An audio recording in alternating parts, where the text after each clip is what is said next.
আসসালামু আলাইকুম। এনক্রিজেনের পক্ষ থেকে আপনাদের সবাইকে স্বাগতম। আশা করি আপনারা সবাই ভালো আছেন। আজকে আমাদের Adobe Illustrator ক্লাস 2 যেটা হচ্ছে rounded rectangle tool, ellipse tool, polygon tool, star tool, stroke plus, stock palette. তো আমরা Adobe Illustrator সফটওয়্যারে চলে গেলাম। এখান থেকে আমি সবগুলাই ডিলিট করে দেবো, যেহেতু আমরা নিউ ডকুমেন্ট ওপেন করতে পারি। আমরা ডকুমেন্ট ওপেন করার পর এই যে কর্নার থেকে আমরা দেখতে পারতেছি, এখান থেকে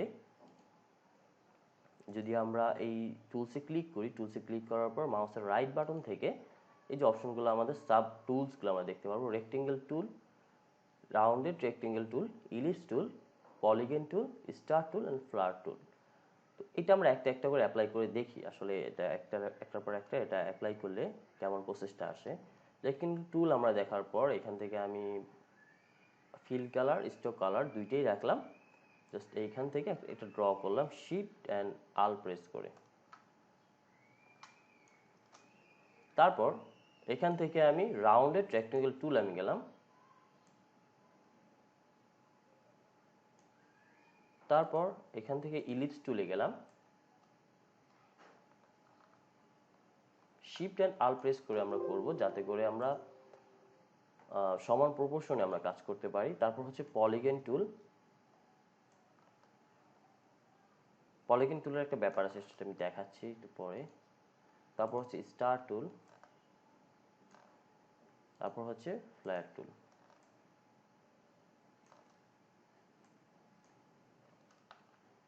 এটা মূলত 3D করার জন্য খুব ভালো কাজে লাগে। এই যে দেখেন, কোনো একটা কালারের উপরে বা ব্ল্যাক কালার উপরে তখন এটাকে দেখতে সুন্দর লাগবে। এটার জন্য আমি একটু দেখাই দিই আপনাদের।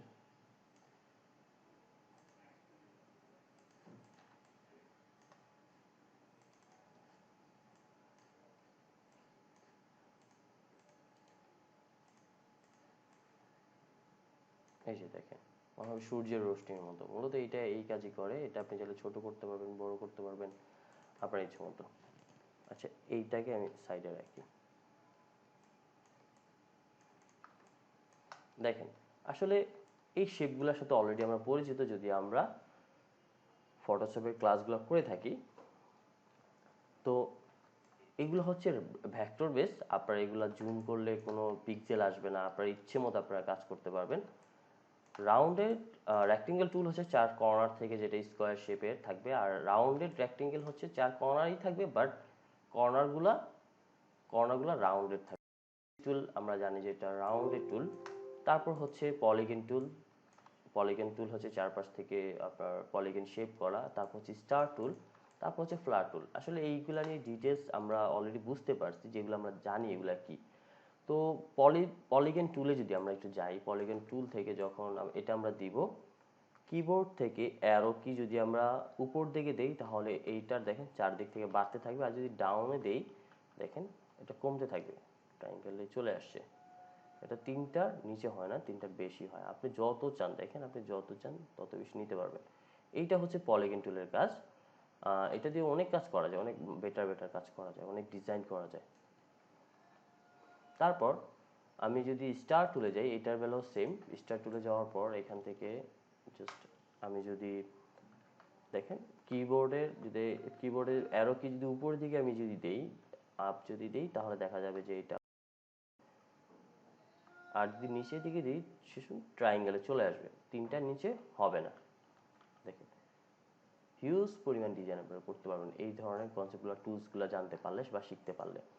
তো এখানে কোশ্চেন থাকতে পারে যে আমি ডিরেক্টলি কেন এই টুলসগুলো রেখে আমি এখানে চলে আসলাম। আসলে যে কোনো জিনিসের একটা ধারাবাহিকতা আছে। যদি ধারাবাহিকতার বাইরে আমরা যদি কাজ করি, তাহলে আমাদের শিখতে অনেক কষ্ট হবে। অ্যাজ এ নতুন মানুষ আমরা, যারা একবারে সফটওয়্যার সম্পর্কে একবারে কিছুই জানি না, তাদের ধারাবাহিকভাবে শিখতে হবে ইনশাল্লাহ। তো এই যে টুলসগুলো আছে, যে ভাই শেপগুলো আছে, ইনশাল্লাহ এগুলো আমরা বুঝতে পারছি। যদি কোনো প্রবলেম থাকে আমাকে বলবেন, গ্রুপে পোস্ট করবেন। তারপর হচ্ছে stock plus stock pallet. Stock নিয়ে অলরেডি আমি আইডিয়া দিছি, তবু আমি স্টক প্যালেট সম্পর্কে আর স্টক সম্পর্কে আইডিয়া দিই। এখান থেকে আমরা দেখতে পারতেছি যে এইটা হচ্ছে ফিল কালার আর এইটা হচ্ছে স্টক। স্টকটাকে যদি আমি একটু লাইট কালার করি, ডাবল ক্লিক করলাম, লাইট কালার দিলাম, এখন এখান থেকে আমি একটা শেপ নিলাম, দেখেন এখান থেকে একটা শেপ নিলাম, শিফট অ্যান্ড আল প্রেস করে। আর এই অবস্থায় যদি আমি কিবোর্ডের স্পেস প্রেস করি তাহলে আমি যে কোনো জায়গায় মুভ করাতে পারবো, সবগুলো একসাথে ধরে। স্পেসটা ছেড়ে দিলে ও প্রমোশনটা ছেড়ে দেবে, জাস্ট ওই জায়গা থেকে আবার কাজ করবে। আবার যদি আমি চাই এইখানে মুভ করাইতে স্পেস ধরে নিয়ে আসতে হবে, দেন হ্যাঁ এই যে মিডল রেখে এটা করলাম। তারপর এইখান থেকে আমি উইন্ডো থেকে স্টক একটা প্যালেট আসবে, স্টক নামে একটা অপশন আসবে, এই যে স্টক।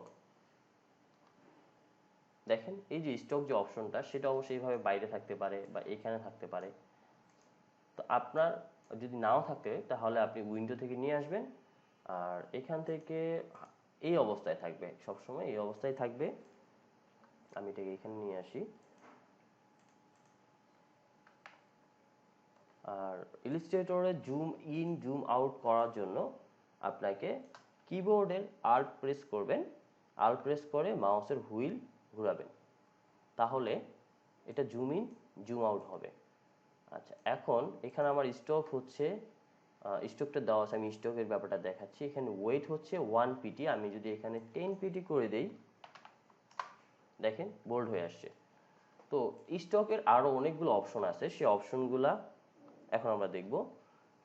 এই যে থ্রি ডট দেখতে পাচ্ছেন বা 3 লাইন দেখতে পাচ্ছেন, এখানে ক্লিক করার পর শো অপশন আসছে। শো অপশনে আমরা এখানে দেখতে পারবো যে কর্নার ক্যাপ, এই ক্যাপ হচ্ছে এই কর্নারগুলা, এই ক্যাপ, এই কর্নার সাইডগুলো হচ্ছে ক্যাপ। এই যে দেখেন এই যে পাতের যে এরিয়াটা থাকবে এটা হচ্ছে ক্যাপ। এটাকে দেখেন আপনি চাইলে চেঞ্জ করে দিতে পারবেন, বাট এটা এখন এখানে শো করবে না ভালোভাবে, আপনার অন্য অন্য ক্ষেত্রে এটা খুব ভালোভাবে শো করে। আমি দেখাচ্ছি ব্যাপারটা। যদি আমি শুধুমাত্র স্টক নিয়ে কাজ করতে চাই তাহলে স্টক রেখে ফিল কালারটাকে সিলেক্ট করে এখান থেকে যদি ক্রস দিই তাহলে এটা চলে যাবে। আর বাইরে থেকে যদি আমি আলাদা করে রাখতে চাই, এটাকে ক্রস দিলাম, দেন এখান থেকে একটা শিফট প্রেস করে আমি একটা স্টক নিলাম। এইটাকে দেখেন এটা কি অবস্থায় আছে, এটা ক্যাপ, এটার ক্যাপ এই অবস্থায় আছে, বাট ক্যাপ। এটা সিলেক্ট রেখে যদি আমি রাউন্ড ক্যাপে দিই, দেখেন কর্নারটা রাউন্ড হয়ে যাবে। তারপর আবার যদি এইভাবে দিই, দেখেন এটার ভিতরে মূলত এটা থাকবে, বাট উপর থেকে এটা এক্সট্রা চলে আসবে, বরাবর থাকবে। ক্যাপে যদি দিই, দেখেন তারপর কর্নারে যদি দিই, এটা থেকে আবার কর্নারটা বুঝতে পারবেন না। কর্নার দেখার জন্য এখানে যা কর্নার আছে সেটা, যেটা কর্নার আছে সেটা দেখতে হবে। কর্নার সিলেক্ট করলাম, সিলেক্ট করার পর এই যে দেখেন একদম ইজি, আপনার জাস্ট ইউজ করলেই আপনারা খুব ভালোভাবে বুঝতে পারবেন। এটা লিমিট করতে পারবেন, আরও আপনি ভ্যালু দিয়ে বাড়ায় নিতে পারবেন। যদি আমি 50 দিই, 50 যদি দিই,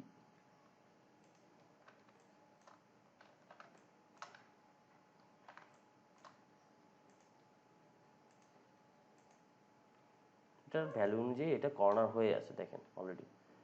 তারপর অ্যালাইন স্ট্রোক, এই যে স্ট্রোকটা আমি দেখতে পাচ্ছি যে এই যে মেইনলি এটা হচ্ছে আমার লাইন, এটার বাইরে থেকে একটা অংশ গেছে, ভিতর থেকে একটা অংশ, ভিতরে একটা অংশ, বাইরে একটা অংশ।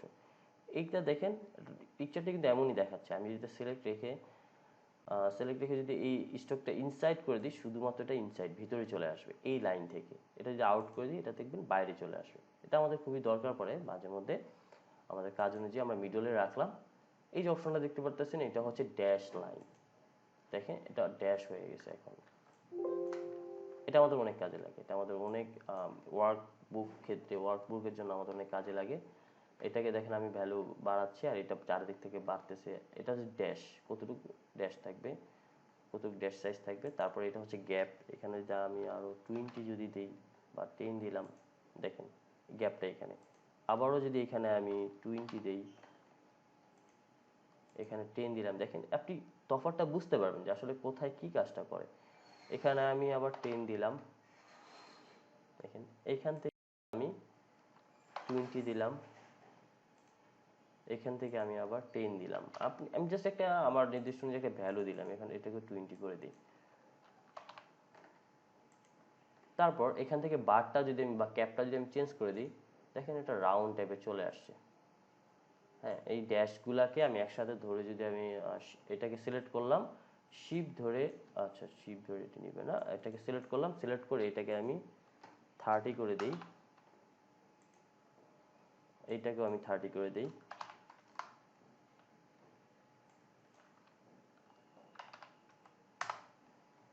এইটাকে করে দেব 25। দেখি চেঞ্জেস আসলে অ্যাপ্লাই করে দেখবেন চেঞ্জেসটা কেমন আসে। দেখেন